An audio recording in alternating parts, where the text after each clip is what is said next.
दोस्तों भारत के अंदर जब भी किसी बिलियनर की बात की जाए तो उनमें से दो नाम हमारे सामने जरूर आते हैं। उनमें से एक है मुकेश अंबानी और एक है दूसरा रतन टाटा। और ऐसे में लोगों के मन में एक सवाल जरूर उठता है कि इन दोनों में से ज्यादा पैसे वाला कौन है। और अगर डॉक्यूमेंटेड देखा जाए तो मुकेश अंबानी की जो वेल्थ है वो हमेशा से ही रतन टाटा जी से ज्यादा रही है। लेकिन क्या सच में मुकेश अंबानी जी रतन टाटा जी से अमीर है? तो इस वीडियो को पूरा जरूर देखिएगा, क्योंकि आज इस वीडियो में हम जानेंगे कि रतन टाटा और मुकेश अंबानी के अंदर ज्यादा अमीर कौन है। दोस्तों रतन टाटा जी और मुकेश अंबानी इन दोनों की नेटवर्थ का कंपैरिजन करने से पहले इन दोनों का इतिहास जानना बहुत ही ज्यादा जरूरी है। और अगर हम बात करें रतन टाटा जी की तो उनका जो इतिहास है वो 152 साल पुराना है। 1868 के अंदर जमशेदजी टाटा ने टाटा ग्रुप की स्थापना की थी। और अगर जमशेदजी टाटा की हम बात करें तो उनका जन्म 1839 के दिन गुजरात के नवसारी जिले के अंदर हुआ था। और फिर 14 साल गुजरात में बिताने के बाद आगे की पढ़ाई कंप्लीट करने के लिए वो मुंबई चले गए। और फिर यहीं पे उन्होंने अपनी ग्रेजुएशन पूरी की और उसके बाद अपने फादर के साथ काम करना शुरू कर दिया। और फिर जमशेद जी अपना खुद का एक बिजनेस स्टार्ट करना चाहते थे, लेकिन उस वक्त अंग्रेजों के राज के कारण खुद का बिजनेस स्टार्ट करना बहुत ही मुश्किल था उन दिनों। लेकिन फिर फाइनली उन्होंने 1868 के अंदर 21,000 रुपए का इन्वेस्ट करके एक कॉटन की कंपनी शुरू की। और फिर यहीं से टाटा ग्रुप एस्टेब्लिश हुआ। और उस वक्त जमशेद जी की एज 29 थी और उन्होंने उस वक्त नागपुर शहर में एक कॉटन की कंपनी खोल करके अपने बिजनेस की शुरुआत की थी। और जमशेद जी शुरुआत से ही क्वालिटी प्रोडक्ट बनाने में विश्वास रखते थे और बिजनेस को समझने के लिए वो कई बार इंग्लैंड भी गए। और फिर उन्होंने अपने कॉटन के बिजनेस को बहुत ही अच्छे से चलाया और साथ ही साथ आगे की प्लानिंग भी शुरू कर दी। और एक्चुअली जमशेद जी का अपना एक खुद का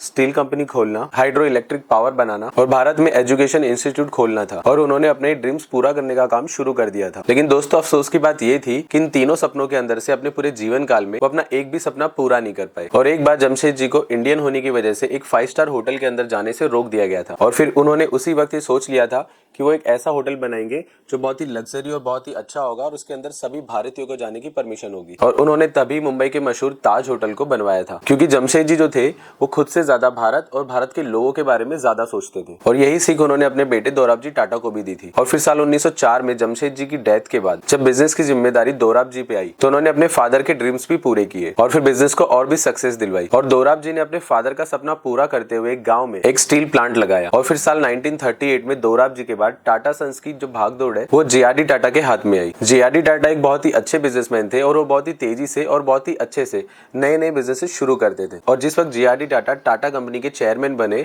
उस वक्त टाटा ग्रुप के अंदर टोटल 14 कंपनियां थी। और दोस्तों जे.आर.डी. टाटा ही वो इंसान है जिन्होंने भारत की पहली एयरलाइन इंडिया की शुरुआत की थी, जिसको हम आज के दिन में एयर इंडिया के नाम से जानते हैं। और इसके अलावा टाटा की कुछ मशहूर कंपनियां जैसे Tata chemicals limited, Tata T, Tata Motors और टीसीएस की शुरुआत भी जे.आर.डी. टाटा ने ही की थी। और फिर जब 1991 के अंदर जे.आर.डी. टाटा ने टाटा कंपनी के चेयरमैन का पद छोड़ा तो टाटा ग्रुप की जो कंपनियां थी जो पहले 14 थी वो 14 से लेकर के 95 पहुंच गई थी। और जे.आर.डी. टाटा भी खुद से पहले भारत और भारतीयों के बारे में ज्यादा सोचते थे। और फिर जे.आर.डी. टाटा के बाद टाटा कंपनी के जो चेयरमैन बने वो रतन टाटा जी बने। और जब रतन टाटा जी चेयरमैन बने उसके बाद टाटा कंपनी ने और भी सक्सेस पाई। और आज की डेट में टाटा ना सिर्फ भारत में बल्कि पूरी दुनिया में फैला हुआ है। तो दोस्तों ये बात तो ही टाटा ग्रुप की। अब हम बात करते हैं मुकेश अंबानी के इतिहास के बारे में। दोस्तों मुकेश अंबानी की कहानी 1960 में शुरू होती है, क्योंकि उनके पिता धीरूभाई अंबानी ने रिलायंस कॉमर्शियल क्रॉप की शुरुआत की थी। धीरूभाई अंबानी का जन्म 1932 के दिन गुजरात के जूनागढ़ जिले में हुआ था। धीरूभाई अंबानी के फादर एक टीचर थे, लेकिन उसके बाद भी उनको पढ़ाई के अंदर कुछ ज्यादा इंटरेस्ट नहीं था। और फिर उन्होंने 10th के बाद पढ़ाई छोड़ दी। और फिर उन्होंने उसके बाद बहुत सी छोटी मोटी जॉब्स की। लेकिन धीरूभाई अंबानी हमेशा से ही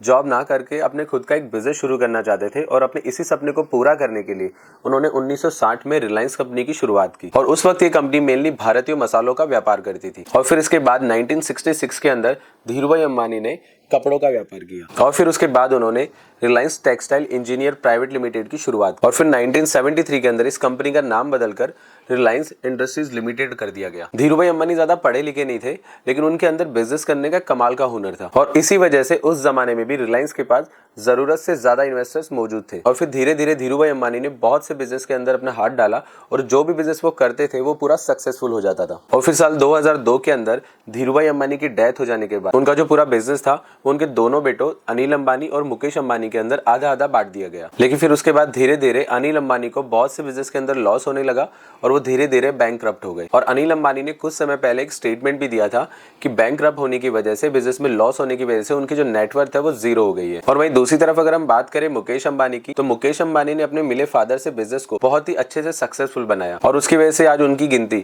न सिर्फ भारत के अंदर बल्कि पूरी दुनिया में अमीर लोगों के अंदर से की जाती है। तो दोस्तों ये बात तो है इन दोनों लोगों के इतिहास के बारे में। अब हम जानने की कोशिश करेंगे कि इन दोनों में से ज्यादा अमीर कौन है। और अगर मुकेश अंबानी की बात की जाए तो उनकी main company Reliance industries limited है और रिलायंस रिटेल, रिलायंस पेट्रोलियम, रिलायंस जियो, ये सभी कंपनी आज की तारीख में रिलायंस कंपनी की सब्सिडरी कंपनी है। और अगर हम बात करें टाटा ग्रुप की, तो रिलायंस के कंपैरिजन में टाटा ग्रुप की बहुत सी ज्यादा कंपनी है और टाटा कंपनी ऑलमोस्ट हर बिजनेस के अंदर अवेलेबल है, इवन तक कि नमक भी टाटा कंपनी बनाती है। और अगर हम दोनों कंपनी की मार्केट वैल्यू या फिर मार्केट कैप की बात करते हैं तो रिलायंस से ज्यादा टाटा ग्रुप की जो कंपनियां हैं उसकी मार्केट वैल्यू या मार्केट कैप ज्यादा है। तो फिर ऐसे में सवाल उठता है कि जब टाटा का मार्केट कैप रिलायंस से ज्यादा है तो फिर टाटा का नेटवर्थ रिलायंस से कम क्यों है। अब इसका सीधा सा रीजन ये है कि जो मुकेश अंबानी है वो रिलायंस कंपनी के लगभग 48% शेयर मार्केट के मालिक हैं और इस वजह से उनकी जो नेटवर्थ है वो लगभग कुछ पिछले महीने $100 मिलियन के ऊपर पहुंच गई थी। और अगर बात की जाए रतन टाटा जी की, तो टाटा कंपनी के अंदर उनका जो मार्केट शेयर है वो 1% से भी कम है और इसी वजह से उनकी जो नेटवर्थ है